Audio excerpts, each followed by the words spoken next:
la historia también de nuestro país, quizás para algunos no relevante, para otros quizás volver un poco en el tiempo. Vamos a conocer la mirada que hoy tienen, digamos, los profesores, la comunidad educativa, tanto de la comuna, y cómo se ha abordado esto a nivel nacional. Me refiero a los 139 años ya del combate naval de Angamos. Para ello, te doy también que presentes a nuestro invitado en este primer segmento. Bueno, nuestro invitado hoy es don Edgardo Gaete, profesor de Historia de la Escuela Gabriela Mistral de la comuna de Yanquihue. Buenas tardes, profesor. Buenas tardes. Gracias por estar con nosotros. Gracias a ustedes por la invitación y la oportunidad de compartir un poco de lo que es la historia, que digamos es un tema que me apasiona mucho. La historia de Chile. Cuéntenos un poco de esta conmemoración del combate naval de Angamos. ¿Qué importancia tiene el combate naval de Angamos en la historia naval de lo que es la Guerra del Pacífico, lo que es la historia de Chile? Bueno, para comenzar, la Guerra del Pacífico es un conflicto que tiene distintas etapas, ¿ya? En una etapa inicial, la etapa comprende netamente lo que son los combates navales. Dentro de esos combates navales también está el combate naval de Iquique, ¿cierto? Que es, digamos, uno de los más renombrados, o es como más ícono, ¿cierto? De la historia naval, ¿ya? Lo que no le quita la importancia al combate de Angamos, porque el combate de Angamos es el que logra o fructifera toda la campaña naval anterior que había tenido el país. ¿En qué sentido? En que logra, luego de esta campaña, adueñarse del mar. Recordemos que para esa época, Mejillones, ¿cierto? El territorio chileno llegaba hasta Mejillones, ¿ya? Y desde ese momento en adelante, Chile pudo ir avanzando tanto terrestre como marítimamente hacia la conquista, ¿cierto? Primero, ¿cierto?, de los terrenos peruanos y bolivianos, que en ese entonces eran, ¿cierto?, o estaban en disputa por el tema de salitre. Correcto, eso que dice usted es muy importante, porque para que se pueda entender hoy lo que es este conflicto que tenemos hasta el día de hoy con Bolivia. Ellos dicen que tales o cuales terrenos le pertenecían. Hasta antes de la Guerra del Pacífico, como usted bien dice, Chile llegaba hasta Mejillones, vale decir, de Valparaíso un poquito más allá, estábamos instalados, y de ahí para allá era territorio peruano y boliviano, de hecho, o boliviano-peruano. En la época que estamos hablando, ¿cierto?, que antes del año 1900, a finales, ¿cierto?, del siglo XIX, Chile era una extensión mucho más pequeña de lo que conocemos ahora. Yo vi un mapa chileno, fíjese, de la época del siglo XIX, donde éramos más anchitos, sí, éramos más gorditos, donde Chile llegaba un poquito más arriba de La Serena, un poquitito más allá, y más acá, nosotros teníamos una guata que tomábamos toda la Patagonia y seguíamos, sí, hacia abajo. Éramos grandes, sí, éramos poderosos. Y después con este sentido, comillas, nacionalista que tienen nuestros hermanos argentinos, lo vamos a decir elegantemente, por lo demás estamos en tiempos de paz, poco a poco fuimos perdiendo animales y fuimos perdiendo terrenos y fuimos perdiendo la batalla diplomática, y nos adelgazamos y quedamos como Sport Life, aprovecho para pasar el comercial, ¿no es cierto?, delgaditos como salidos del gimnasio, y ahí quedamos, y arriba también, pero ahí avanzamos un poco. Pero también quedamos delgaditos.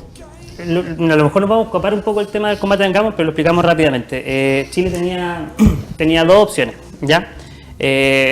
Primero le importaba al norte por un tema económico, que era el salitre, que en esa época era como el cobre hoy en día, para que entiendan, ¿cierto? Claro, pero el salitre era lo principal. El salitre era lo principal, el cobre todavía no se descubría como negocio, a lo mejor, pero sí existía. El problema era que, así como estaba la Confederación Perú-Boliviana en el norte, también Argentina quería adueñarse del territorio que era, cierto, la actual Patagonia Argentina. Por lo tanto, cuando Chile se decide por ir económicamente hacia el norte, como objetivo militar, también al mismo tiempo tiene que elegir de prescindir de aquellos terrenos que estaban más allá de la cordillera, ¿cierto?, hacia el este, y que diplomáticamente Argentina se los atribuye o los gana sin tener que lidiar con guerra alguna. Claro, ¿ya? Es que Chile prefirió significar eso. Para que alguien lo entienda, hoy día esa Patagonia es el corazón de Argentina en materia productiva bovina. En la época el problema es que, por ejemplo, dentro de los grandes eruditos de la época, o intelectuales, pongamos un Diego Barbarán, por nombrar algunos, se les pidió que estudiaran el lugar para ver si realmente era factible o no mantenerlo o dar una disputa por la Patagonia, pero en ese momento, supongamos lo que es la YPF ahora, ¿cierto? Ya, que tiene que ver con todo lo que es el petróleo, no se podía, digamos, no estaba estudiado. por lo tanto se consideró que era un terreno que no era rentable para el país, como sí lo era el norte. Claro, como lo hizo hace poco el expresidente Patricio Aylwin antes de morir, que el último terreno que le entregó a Argentina fue Laguna del Desierto, Claro. y dijo, para no tener más problemas y zanjar todos los problemas, como me dijeron que Laguna del Desierto no sirve para nada, ni para ir a lavarse los pies, le entregamos entonces eso a los argentinos y sellamos todos los problemas. Una maniobra diplomática brillante. Por lo Claro, en lo concreto, digamos, con eso Argentina agrandó su territorio. Chile, cierto, se concentró en la franja que está, cierto, hasta el Pero oeste que de quede la claro cordillera. que en este caso Chile es el país expansionista. Argentina solamente buscó lo que, comillas, ellos dicen que les perteneció por historia. En lo concreto, para la época no había una ocupación real del lugar, ya por eso también era complicado defender. Recordemos que en el gobierno de Eduardo Frei Montalva, padre, fue que murió en un tema también limítrofe el teniente Antonio Merino Correa, Claro. cuando un grupo de carabineros estaba en territorio chileno y fue emboscado cobardemente por gendarmes argentinos y le dieron muerte al teniente Antonio Merino Correa, que hoy es un mártir de carabineros de la institución de las Carabinas Cruzadas, y ahí es cuando Chile también se le entabla ese problema limítrofe y dice que ese terreno era de ellos, y llegaron a una discusión, hubo paz, hubo armonía, no pasó nada, y al final ese terreno terminó siendo argentino también. Claro. Y Un poquito de historia para que la gente refresque la memoria, porque Chile siempre ha sido un país que ha respetado los tratados. Lamentablemente Argentina, siempre con sus motivos expansionistas, y la historia así lo dice, siempre hay un pie adelante. El año 78, para ser más claro, disculpa Ya. que te lo diga, Sí, no te preocupes. ahí fue cuando Chile estuvo a punto, cuando el Comodoro Macera le decía a Videla y a toda la Junta de Gobierno Argentina que había que partir a Chile en dos y había que bombardearlo. Pero felizmente no ocurrió. Eso iba a ser la Navidad del 78. Y Pinochet se mantuvo firme, porque hay que decirlo, Pinochet pudo haber tenido muchos errores, pudo haber sido autoritario, todo lo que digan, dictador, todo lo que digan. Pero Pinochet se preocupó de que ni un centímetro de tierra de este país se diera a nadie. Y en ese sentido, él cuidó de la soberanía y dio a respetar a su país frente a Argentina. Nos llevó un tratado y las Islas Picton y Lenos siguieron siendo chilenas, pero no se dio ante las presiones argentinas, como sabía se dio en el pasado, como usted bien señala, en la Guerra del Pacífico, como sabía se dio en otros motivos también.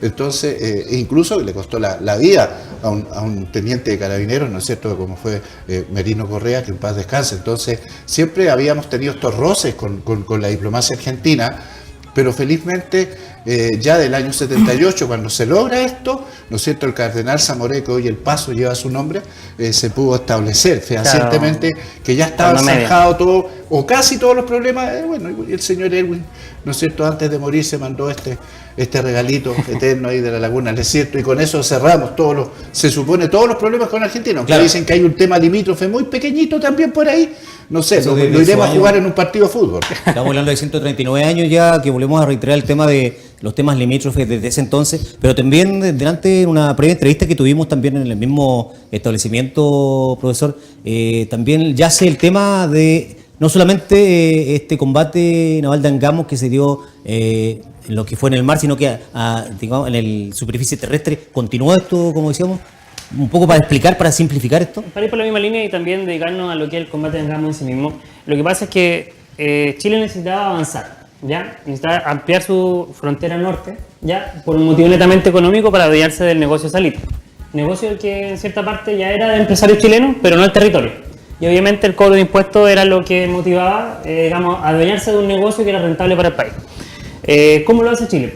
Primero inicia una campaña marítima, ¿ya?, en la cual se enfrenta a la Armada peruana, donde destaca, cierto, el comandante Miguel Grau, que es cierto quien dirige la escuadra peruana y también dirige lo que es el Huáscar, ¿ya?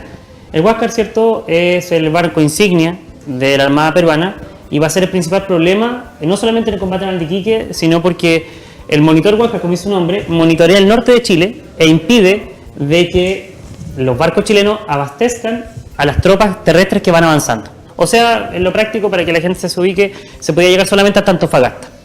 Más allá de Antofagasta, la tropa se moría porque no había cómo llevar cierto alimento. Recordemos que en esa época el transporte es netamente a pie y algo cierto muy distinto a lo que tenemos hoy día. ¿Cuál es la solución? La solución, cierto, es simplemente enfrentarse, en este caso, vía marítima, pero con estrategia distinta. Cuando hablamos de estrategia distinta, para poder explicar dos momentos. El combate naval de Iquique, que fue cuando Chile, cierto, sufre una derrota, ¿ya?, es porque la capacidad técnica no estaba igualada. En el combate de Punta de Angamos, Chile tiene dos elementos que le van a permitir ganar. Primero es que sus barcos van a estar con doble blindaje, que son el Cochrane y el Blanco Encalada. Pasó todo por una planificación después de lo que fue el combate naval de Iquique. La idea, el combate naval de Iquique es un hito donde, ¿cierto?, hay un héroe y se pierde, ¿cierto?, en este caso un combate frente al puerto de Valparaíso. Pero la planificación estratégica, en este caso de la Armada de Chile actual, era lograr que la escuadra chilena pudiera enfrentar al Huáscar en mayor cantidad y con mayor capacidad técnica. ¿Qué quiere decir eso? Por ejemplo, el Huáscar tenía un blindaje, digamos, menor que el barco Cochrane y el barco Blanco Encalada. ¿Qué quiere decir esto?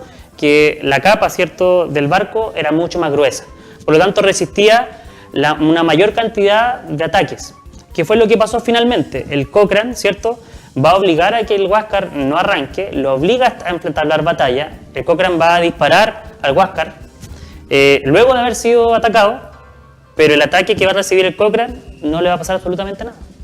En cambio, el Huáscar sí va a sufrir directamente un daño con lo que tiene que ver con la cadena del timón, ¿cierto? El timón tiene una cadena en esa época que lo conectaba para poder, ¿cierto?, mover el buque. Por lo tanto, el Huáscar se va a ir a estribor.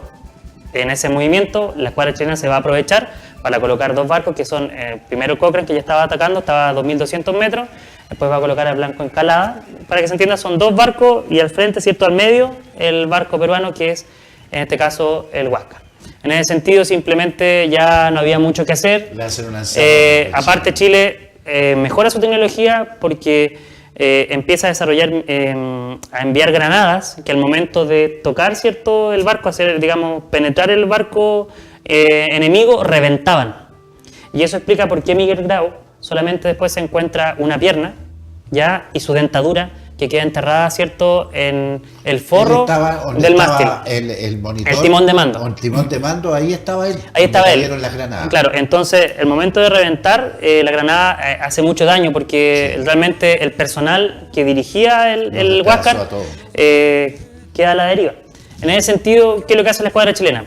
Se dedica a, primero, tratar de recuperar, adueñarse del Huáscar y después tratar de que no se hunda para poder utilizarlo a futuro como un barco propio de la escuadra, que fue lo que pasó, ¿ya? Obviamente, bueno, sí, Miguel Grau, los demás oficiales del ejército, de la Armada peruana tomaron el mando del barco. Como vieron que ya no podían ganar, trataron de hundirlo, ¿cierto? De hundirlo, ¿cierto? Lo que no se logró porque al momento de llegar los botes del Cochrane y el Blanco Encalada, logran, ¿cierto?, lograr que el barco flote, que no se hunda totalmente, y después por su propio medio el Huáscar llega a Mejillones.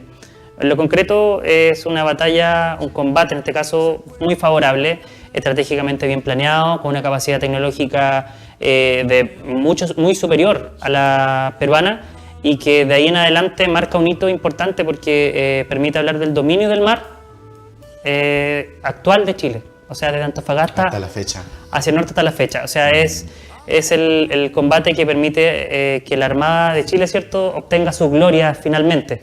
Ya lo que hay que destacar es lo siguiente, que si en el combate naval de Iquique se formó un héroe, ¿cierto? Porque fue un sacrificio. Claro, porque fue un sacrificio. Lo mismo que va a ser Grau, para los peruanos, el combate de Angamo es el acto heroico. El acto heroico. El combate de Iquique para los chilenos. De hecho, hoy día se celebra para ellos...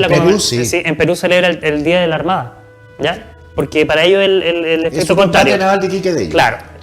En cambio, para nosotros, el 8 de octubre, ¿qué implica? Implica que la planificación estratégica de la Armada se lleve a cabo. 1, 2, que la avanzada terrestre, que ya estaba lista, pueda seguir su campaña. Y de hecho, ahí inicia la campaña terrestre. Exacto. Que van a ser los próximos 4 años de la Guerra del Pacífico, donde van a haber, ¿cierto?, otros hitos importantes, como la toma de Morro Arica o la batalla de la Concepción, ¿cierto?, que se marcan dentro de esta Guerra del Pacífico. Hasta Lima. Claro, pero toda esa llegada hasta Lima tiene que ver con el combate de Angamo. Exacto. Ya algo bien planificado. Un antes y un después en la historia naval entre Perú y Chile, ¿no es cierto?, y la Confederación Perú-Boliviana. Y digamos que le hace justicia a Prat y a todos sus héroes, porque cuando ocurre el combate naval de Iquique, la Esmeralda no iba a participar de ese combate.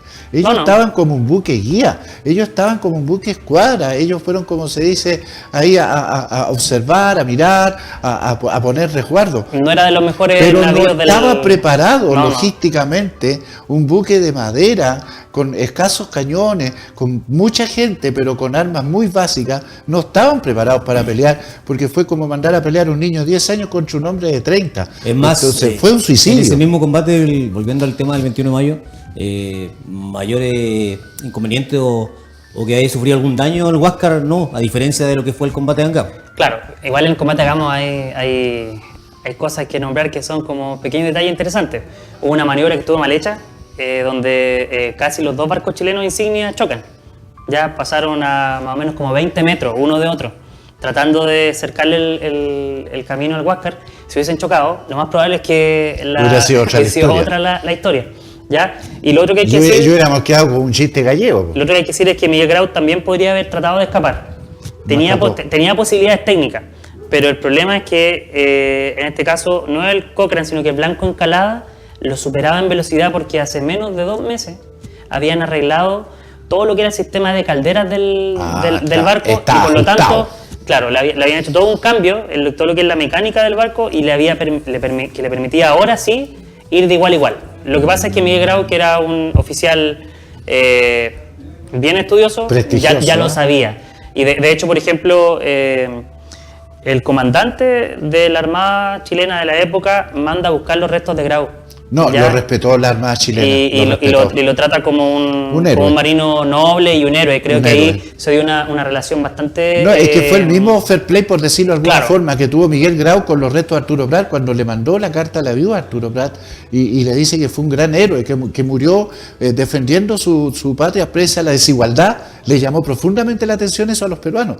Entonces correspondía también que en ese fair play, comillas, también los chilenos actuaran de la misma forma con un héroe y un caballero que fue Miguel Grau, porque era un caballero el hombre.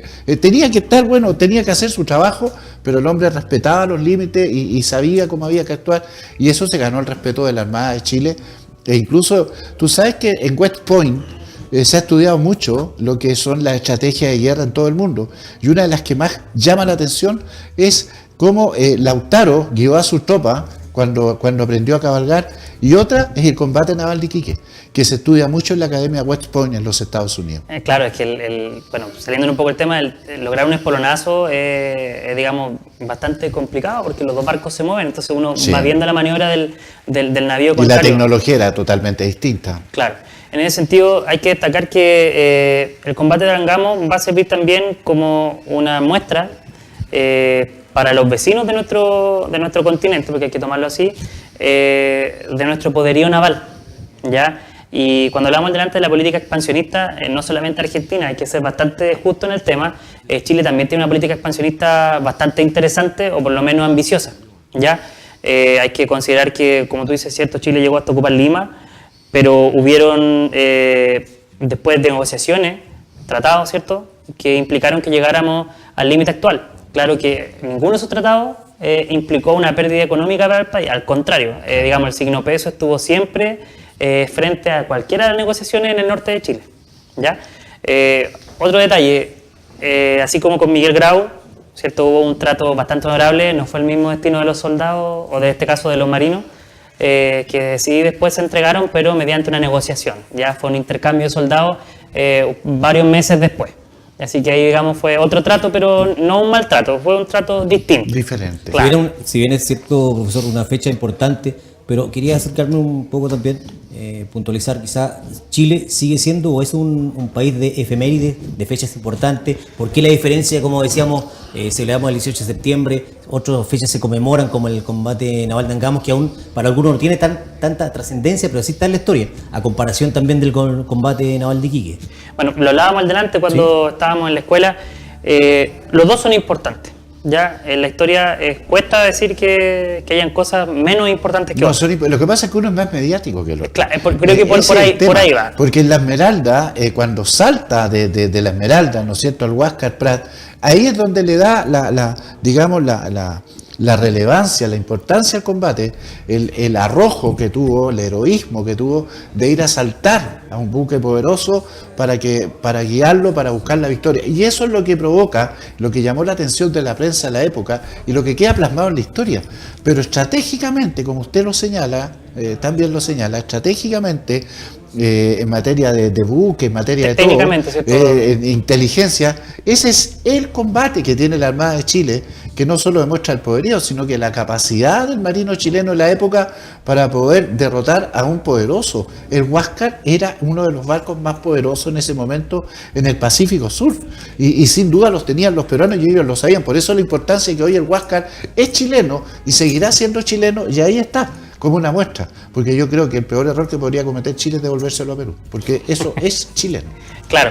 Creo yo, una opinión muy personal. Mira, para responder lo que señalizaba, ¿cierto? Sí. Es que las dos fechas, a pesar de ser importantes, cumplen a fines distintos.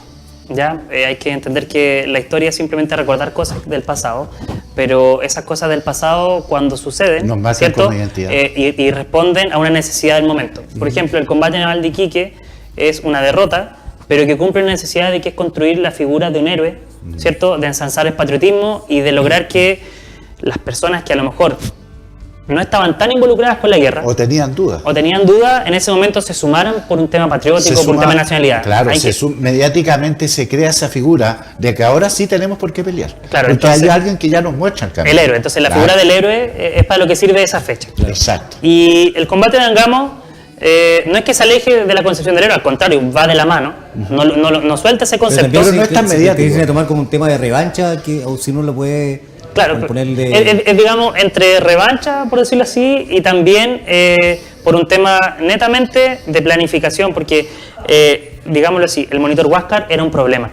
Era un problema porque transitaba todo el norte de Chile sin dejar que a uno pudiera abastecer las tropas terrestres. No, y a la Armada chilena tenía prácticamente buen chileno, por decirlo de alguna forma, con los pantalones hasta las rodillas, porque no los dejamos moverse para ninguna parte. Claro. Si esa es la verdad. El Huáscar, como usted dice, era más que un problema, porque imagínate que no existían los submarinos, pero sin embargo el Huáscar era como decir hoy día, como que tenemos 2 submarinos extranjeros en nuestras costas, no tenemos cómo derrotarlo porque nos están hundiendo toda nuestra flota y no tenemos submarinos. Hasta que aparece alguien inteligente y dice, ya, Claro, esta es la forma. Ese barco fue construido en el año 65, 1865. Era de acero. Sí, en cambio los dos barcos que lograron tumbarlo, digamos, o digamos derrotarlo, son del año 74. Claro. Ya, o sea, son de una línea un poco más moderna. Y ese modernismo para esa época, Era o sea, bueno. si ahora ya se nota la diferencia entre un arma en unos 5 o 10 Yo años. le puedo hacer una pregunta a usted. Pregúntelo. Usted es un historiador, un hombre joven, pero cuando se habla de carrera armamentista, de que Chile inicie una carrera armamentista, comillas, Correcto. ¿usted siente que es importante, es disuasivo para los vecinos o simplemente un gustito que nos damos por darnos el gusto? A ver, hay que tomarlo de distintas orientaciones. Ya, la primera pregunta más lógica que uno se hace es ¿por qué tener armas si no tengo una guerra? ¿Cierto? Que es una pregunta súper válida porque a mí me la hacen todos los días los alumnos. Yo la respuesta les diría es ¿cómo me voy a defender si es que no tengo nada con qué defenderme? Que ¿Para qué tomo tanta vitamina si yo me siento fuerte? Claro, entonces habría que analizar 2 cosas. Primero, si yo soy un país como Chile que he tenido conflicto con la mayoría de mis vecinos, lo más probable es que en algún momento uno de estos conflictos, digamos que hasta el día de hoy, ¿cierto?, tienen consecuencias como las diplomáticas, en La Haya, ¿cierto?, o lo que hablábamos delante, ¿cierto?, del año 78 con Argentina, que no es tan lejano. No. En algún momento, cualquiera de estos conflictos puede rebrotar.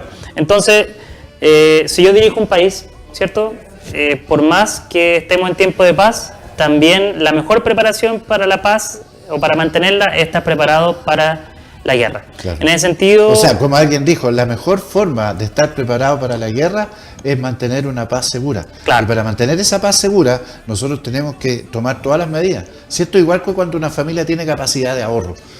¿Para qué ahorran plata si estamos bien, papá? Si no nos falta nada. Pero mañana, ¿quién sabe? Por otra parte, quizá hablando un poco de lo que importa, de lo que es menos interesante, de las efemérides que son ya un referente, dentro de lo curricularmente hablando, ¿esto se planifica, está en las aulas o está en la asignatura oficialmente? ¿Esto debería dar a conocer, por ejemplo, esta fecha o conversarlo con sus alumnos quizás? Hoy día, ¿sabían que hoy día se conmemora los 139 años y tanto de esto? A ver, partamos por el currículum, sí, ¿cierto? Para que la audiencia entienda, el currículum es lo que se tiene que enseñar formalmente en las salas de clase. En las salas de clase sí está incluido en el currículum de sexto básico, está incluido después en el currículum de segundo medio y tercero medio después de los electivos, ¿ya? No está, digamos, de una manera tan profunda, pero sí se menciona y hay que trabajarlo, ¿ya? Por lo cual podríamos decir que sí está incluido. Dentro de lo que tú trabajas en las escuelas, ahí ya queda a criterio, digamos, del profesor o del, digamos, los proyectos educativos.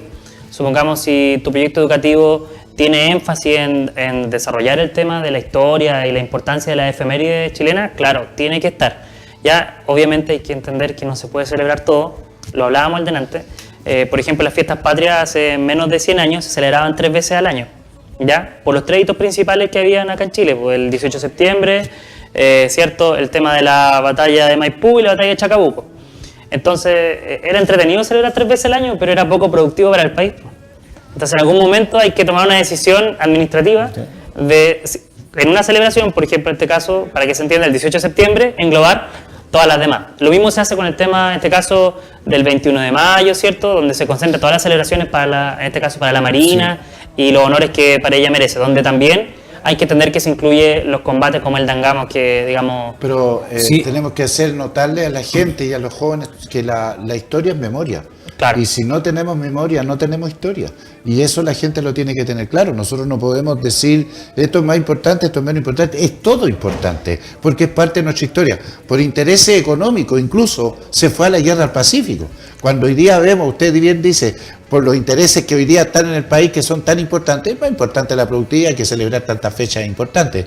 Pero es vital tener memoria que la historia de Chile nos pertenece a todos, no le pertenece a un grupo económico. No, de todas maneras, y en ese sentido hay que entender que los países se van construyendo de a poco. Exacto. ¿Ya? Y uno de los errores que nosotros cometemos ya es que uno trata de evaluar la historia del pasado, ¿cierto? La historia con el tiempo presente, o sea, con la visión que tenemos ahora. Entonces, claro, para hombres a lo mejor del siglo XXI y mujeres del siglo XXI, no es lo mismo mirar un Miguel Grau, un Arturo Prat, de esa época, pues de fines del siglo XIX. Hoy día las nuevas generaciones le dicen, no lo tengo en el WhatsApp, no me sale. Claro. O no está en mi Twitter, o no lo tengo amigo en el Facebook. Lo otro que pasa también es que hay que entender que las redes sociales, que son súper buenas, que son parte de la tecnología y que hay que ocuparla, también han creado una cultura un poco más global. O sea, ya no tenemos, ¿cierto?, solamente la efeméride chilena, sino que también tenemos la efeméride mundial. Claro. ¿Ya? Entonces, no sé si le ha pasado que se meten al navegador y sale,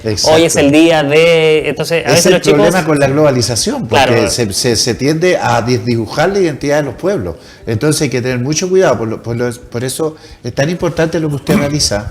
Es tan fundamental la profesión, el oficio que usted tiene, de poder recordar lo que es la historia de cada pueblo. Si yo creo que lo peor que le puede pasar a una nación o a una ciudad es cuando pierde su identidad.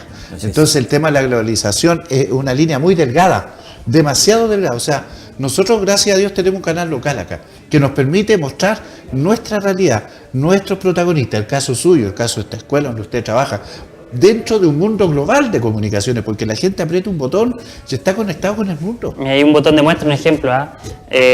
Antiguamente, no tan antes, hablemos unos 40 años atrás, la gente, su punto de reunión era la plaza de la ciudad. Así ¿cierto? es, era el punto social. Ya, hoy en día hemos cambiado la plaza. ¿A dónde está el punto social? Por el Mall Plaza, ¿cierto? Claro, y más allá, en el cibercafé. Claro, ahí está. Entonces, nos tomamos un café y nos metemos al computador. Entonces nos vamos a reunir cada uno con un celular.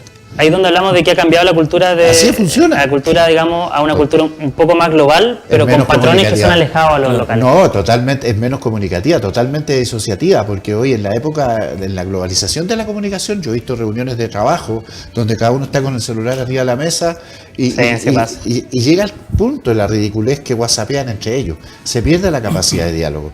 Y eso no nos hace bien a los seres humanos.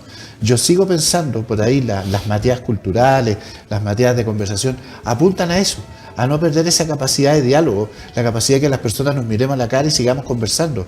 O sea, no puede todo sustraerse a un aparatito que te diga cómo tienes que vivir y lo que tienes que hacer. O que con los monicones, estos monitos, tú tengas que sonreír todo el día para que el otro sepa que tú estás contento. Claro. Yo creo que eso nos está disociando también. Hoy en día es importante también, José Miguel, igual agradecemos también la presencia del profesor de historia de la escuela Gabriela Mistral, que más que nada vino a conversar un poco lo que se conmemora hace 139 años del combate naval de Angamos. Pero por otra parte hay fechas importantes, efemérides que marcan el país, que marcan la historia de Chile, para hacer un poco y refrescarle un poco la memoria, ya que hablamos de la tecnología, del WhatsApp, pero también no hay que olvidar, también tenemos el 12 de octubre, que para algunos es el Día de la Raza, para otros Encuentro del Mundo, también está por ahí en octubre, que marca una fecha importante, donde también Pablo Neruda recibe el premio Nobel. Por otra parte, también el deceso quizás o el fallecimiento también de Bernardo Higgins. Cosas importantes que quería rescatar. No, está bien. Bien, ¿algo más que agregar? Sí, bueno, reiterar el agradecimiento por la invitación. Si me lo permiten, dar un saludo a la Escuela Gabriela Mistral, a los alumnos de la escuela. Y bueno, que ojalá, así como lo hacen ustedes, ¿cierto?, se permitan abrir un poco más de espacio a temas que, más que ser del pasado, también permiten entender un poco lo actual, lo que tiene que ver, por ejemplo, lo que pasa hoy día con los tratados internacionales, con las reclamaciones, ¿cierto?, en este caso del Corte de la Haya, que muchas veces sucede que uno dice, pero ¿por qué tanto reclamo? ¿Por qué tantos problemas? Qué importante lo que hizo la Haya. Hay que hacer una vuelta al pasado. Jurídico. ¿Ah? La Haya, el fallo de la Haya siente un precedente jurídico, un antes y un después. Hasta donde pataleó tanto el presidente de Bolivia, que en el fondo lo que buscaba era una candidatura y una posible reelección política. Solo mencionar a que es la primera vez que Chile logra una victoria diplomática, jurídica, sí, digamos, a primera nivel en su historia. Primera en su historia. Sí, señor. Las demás veces, que no eran son puras pocas, que perdidas son nomás. 7, las 7 no había tocado perder. Sí, hasta hace Entonces, poco el famoso hito 1 con Bolivia. No deja de ser algo relevante. Exactamente, yo creo que no es un triunfo de un gobierno, es el triunfo de la diplomacia chilena. Porfiadamente la diplomacia chilena por años, de las distintas bien, corrientes que nos tocará ganar alguna vez. que se por alguna vez se unieron todos para pelear por un solo frente. Y yo creo que es la mejor batalla que se ha luchado en tiempos de paz, es la mejor. Claro, y ganar diplomáticamente es complicado, hay que entender que solamente un juicio de esto, para que la gente se haga una idea, estamos hablando de por lo menos más de 600 millones de pesos para poder llevar a cabo el juicio, para presentarlo. Así es. Más todos los viáticos, por ejemplo, las estadías, las personas que hay que contratar, entonces es bien que complicado y harto reunían gasto. en los cafés allá en Holanda, no sé quién los pagaba, pero eso también había que pagarlo. Sí, todo eso tiene un costo para el país. Así que, bueno, 1.000.000 de gracias. Ha sido muy simpática tu presencia hoy en nuestro canal. Muchas gracias. Ojalá que sigas viniendo, porque es interesante la historia, es bonita la historia de Chile. Es apasionante. Podríamos hablar un día de las mujeres que llevan las cantimploras en la guerra del Pacífico. De la presencia de la mujer en la historia. Esas Hay un mujeres montón que de cosas que lucharon, hablar. pero abrazo partido junto a sus hombres, y muchas veces la historia las olvida. Claro, ahí son cuando le hablaba. Cuando miramos la historia desde el presente, claro, hay una mirada distinta. A lo mejor hace no muchos años, hablemos unos 15 años, 20 años, la historia tradicional que se enseñaba en el aula era un poquito más patriarcal. Es importante tener un segmento también para hacer historia y... De a poquito se ha ido abriendo a incluir a la mujer, que no incluirla, sino que siempre estuvo Pero presente. la mujer siempre estuvo ahí, presente, sino que incluirla en los libros de historia. Claro. Eso es lo que de a poquito está pasando y que ojalá que Pero se vaya ¿quiénes en dando. la guerra del Pacífico llevaban el agua? ¿Quiénes llevaban los alimentos? ¿Quiénes cocinaban? Eran las mujeres. Claro, y Esas mujeres llevaban uniforme y también sabían manejar un arma. El problema era que el cronista de la época no le daba la importancia para Era registrarla. machista, Era machista, una visión ¿no? más patriarcal. Claro. Entonces, no era que no estuviera presente, sino que no la incluyó, ¿no? Entonces, por eso pasaba, digamos, encima, pasaba de lado con la inclusión o la Los participación de la mujer. 77 héroes de la Concepción, ¿había mujeres ahí? Sí. Sí, pues. Sí. ¿Y a dónde está? ¿Dónde las nombran? Lo que pasa es que específicamente en el lugar, no. Pero sí, en estuvieron, toda la parte historia, previa, sí. sí. Estuvieron. Un gusto, amigo. ¿Eh? No, igualmente por su invitación y alegre de comentar de estos temas fuera del aula también, que le hace bien a todos.